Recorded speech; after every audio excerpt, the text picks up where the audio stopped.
And I see his head popping out of the ground, and then he grabbed my finger and he tried to pull my finger inside. I put this little piece of fish in front of the shell. He took the fish and he stuffed it underneath his tentacles.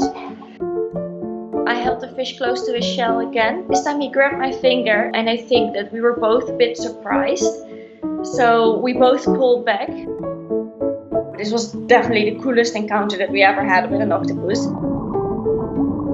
The second day, he actually touched my finger. This time I knew what to expect, so I didn't back off, and he pulled my finger inside. And the days after he kept doing this, he kept grabbing my finger. Maybe he was thinking, what is this small little weird tentacles? He seems very comfortable with me, and he swims up to me and he touches my hands. I went on holiday and I didn't see him the few days before.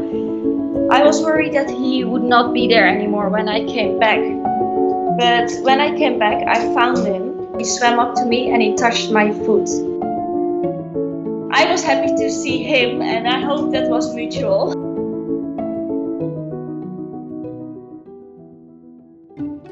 I was kind of curious if he would learn and how he would learn to do stuff, and I was wondering if he could learn to open a jar. So I started pulling the fish in a jar. Egbert jumped out of his shell and he went onto the jar. Then he pulled the lid off. I tried to see how he responds to different objects, like a conch shell or a mirror, and even my hair, but he never really responds the way that I expect.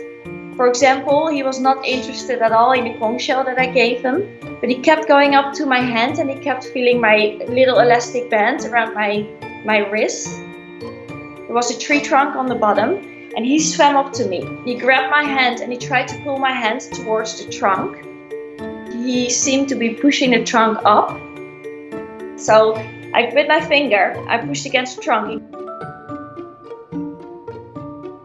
And when I push, he swims back to the trunk and he grabbed 2 shells from underneath the trunk. Basically, I was helping him hunt, but I didn't realize I was doing it.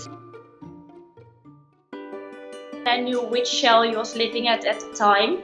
So I went to the shell and he came out straight away when he saw me coming up to him. So that's when I realized that he didn't really mind me being there and that he was kind of sort of excited to see me.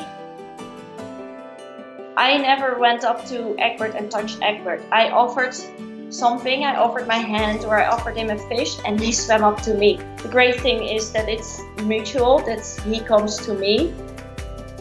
It is just always a surprise if they come up to you. And I'm very happy that he always came up to me.